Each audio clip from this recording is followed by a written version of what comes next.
இன்னைக்கு உங்களுக்காக சில ஜோக்ஸ்களை கொண்டு வந்திருக்கேன். இதெல்லாம் பார்த்துட்டு சிரிங்க சிரிங்க, சிரிப்பே வரலனாலும் சிரிங்க ப்ளீஸு. இப்போ வை ஆர் யூ ஸ்லீப்பிங் அப்படின்னா ஏன் தூங்குற, எதுக்கு தூங்குற. இன் கிளாஸ் அப்படின்னா கிளாஸில் ஒரு டீச்சர் வந்து ஒரு ஸ்டூடெண்ட் கிட்ட கேட்குறாங்க, ஏய் why are you sleeping in class, கிளாஸில் எதுக்கு தூங்கிட்டு இருக்க, கிளாஸில் ஏன் தூங்கிட்டு இருக்க. அதுக்கு அந்த பையன் சொல்லியிருக்கான் பாருங்க, because your voice is a lullaby to me ma'am. ஏன்னா உங்கள் வாய்ஸ் எனக்கு தாலாட்டு மாதிரி கேட்குது மேம். லல்லபி அப்படின்னா தாலாட்டு. பிகாஸ் ஏன்னா யுவர் வாய்ஸ் இஸ், உங்கள் வாய்ஸ் இருக்கு, எ லல்லபி டு மீ, எனக்கு ஒரு தாலாட்டு. அப்படியே டிரான்ஸ்லேட் பண்ணா, இந்த மாதிரி அப்படின்ற ஒரு வார்த்தைக்கு ஏற்ற மாதிரி இங்கிலீஷில் ஒரு வார்த்தை கூட இல்லையே அப்படிலாம் கேட்கக்கூடாதுங்க, சரிங்களா. எல்லாத்தையும் இப்படிலாம் ஆராய்ச்சி பண்ணிட்டு இருந்தீங்கன்னா பேச முடியாது. அப்படியே டிரான்ஸ்லேட் பண்ணால் என்னங்க அர்த்தம், ஏன்னா உங்கள் குரல் எனக்கு ஒரு தாலாட்டு அப்படின்னு அர்த்தம். அப்படியே டிரான்ஸ்லேட் பண்ணிலாம் எடுக்காதீங்க, தமிழுக்கு ஏற்ற மாதிரி புரிஞ்சுக்கோங்க. Because your voice is a lullaby to me ma'am. என்ன உங்கள் குரல் எனக்கு ஒரு தாலாட்டு மாதிரி இருக்கு மேம்.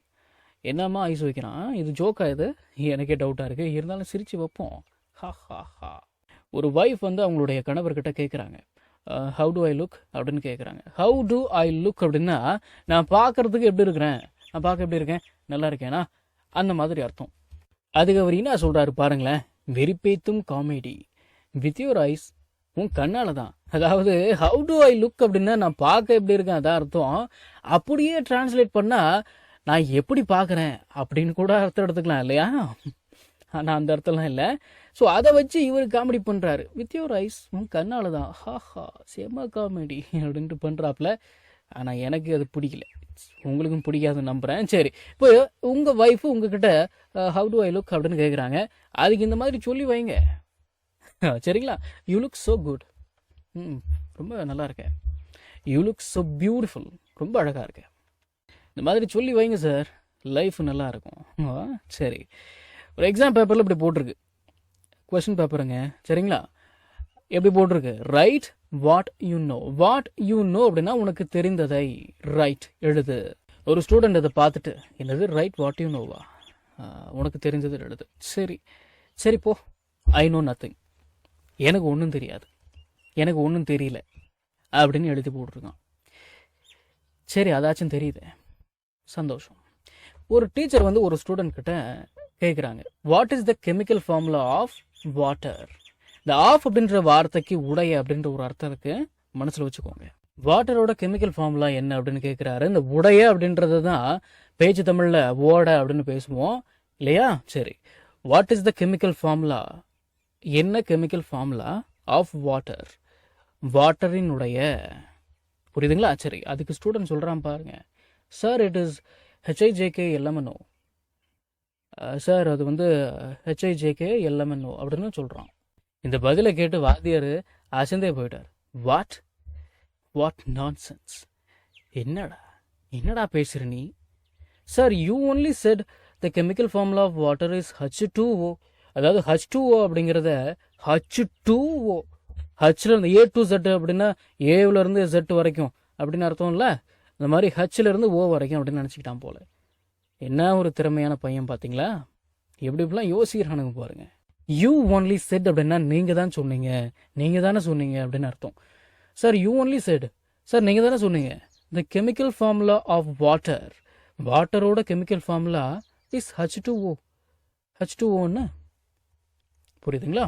சரி, ஒரு பையன் வந்து அவனுடைய அம்மா கிட்ட கேட்குறான், சொல்கிறான் இந்த மாதிரி, ஐ கான் ஃபைண்ட் மை ஃபோன் அப்படின்னு பேசுகிறான். இப்போ ஐ கான் ஃபைண்ட் மை ஃபோன் அப்படின்னா என் ஃபோனை காணோம் அப்படின்னு அர்த்தம். ஐ கான் ஃபைண்ட் அப்படின்னா கண்டுபிடிக்க முடியல அப்படின்னு தானே அர்த்தம் அப்படின்னு கேட்குறீங்களா. சரி, அப்படி கூட அர்த்தம் எடுத்துக்கோங்க. காணோம் அப்படின்னாலும் கண்டுபிடிக்க முடியலனாலும் எல்லாம் ஒன்று தான். ஏன்னா சில பேர் ஒத்துக்க மாட்டீங்க, இதெல்லாம் இப்போ இதுக்கு வந்து இதான் அர்த்தம் அப்படின்னா ஒத்துக்க மாட்டீங்க. அதுக்காக சொல்கிறேன். அதுக்கு அவங்க அம்மா சொல்கிறாங்க, where did you keep it, அதை எங்கே வச்ச நீ, அதை நீ எங்கே வச்ச, எதை, ஃபோனை அப்படின்னு கேட்குறாங்க. அதுக்கு பையன் சொல்கிறான், if I knew that I would find it, எனக்கு தெரிஞ்சிருந்தால் தான் நானே கண்டுபிடிச்சிருப்பேனே. இந்த மாதிரி வாக்கை அமைப்பை நான் உங்களுக்கு நிறைய கொடுக்குறேன். அதுக்குன்னே தனியாக ஒரு செப்பரேட்டாக ஒரு வீடியோ வந்து நாளைக்கு உங்களுக்கு கொடுக்குறேன். அதில் இன்னும் உங்களுக்கு நல்லா தெளிவாக புரியும். இஃப் ஐ நியூ தட், எனக்கு தெரிஞ்சிருந்தா ஐ வுட் ஃபைண்ட் இட், நானே கண்டுபிடிச்சிருப்பேன். ஆச்சுங்களா. சரி, ஒரு பையன் வந்து ஒரு பொண்ணுக்கிட்ட கேட்குறான், வை டு பேர்ட்ஸ் ஃப்ளை அப்படின்னு கேட்குறான். பறவைகள் ஏன் பறக்கிறது அப்படின்னு. அதுக்கு அந்த பொண்ணு சொல்லுது பாருங்க, because walking takes too long. ஏனென்றால் நடப்பது மிகவும் நேரமாகும், மிகவும் நேரம் எடுக்கும். பிகாஸ் அப்படின்னா ஏனென்றால், வாக்கிங் நடப்பது, டேக்ஸ் எடுக்கும், டூ லாங் ரொம்ப நேரம். சரி.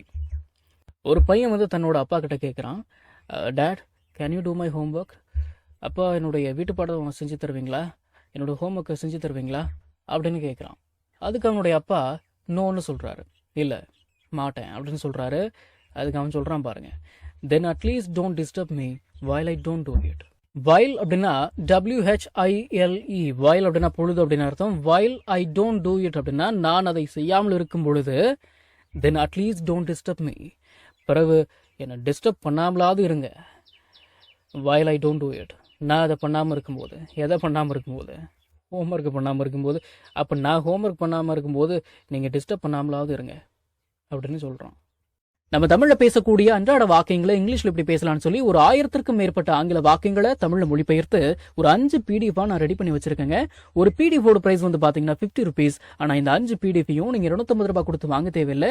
ஜஸ்ட் 199 rupees பே பண்ணி நீங்கள் வாங்கிக்கலாம். இந்த PDFஸ்ல இருக்கக்கூடிய 1000 வாக்கியங்களும் பேசக்கூடிய வாக்கியங்கள் தானே தவிர இந்த சென்டென்ஸ் கொடுத்து வச்சிருக்காங்களே இதை நான் எங்க பேச போறேன் அப்படின்ற ஃபீலே உங்களுக்கு வராது. இதை நீங்க PDF ஃபார்மேட்ல வாங்கிக்கிறதால உங்களுடைய ஃப்ரீ டைம்ல PDF ஓபன் பண்ணி போன்லயே லேர்ன் பண்ணிக்கலாம். நீங்க பணம் அனுப்பின உடனே வாட்ஸ்அப் மூலமா உங்களுக்கு 5 PDFையும் அனுப்பிடுவேன். So what are you guys waiting for? ஸ்கிரீன்ல தெரியுற நம்பருக்கு இப்பவே வாட்ஸ்அப் பண்ணுங்க, இல்லனா கால் பண்ணுங்க.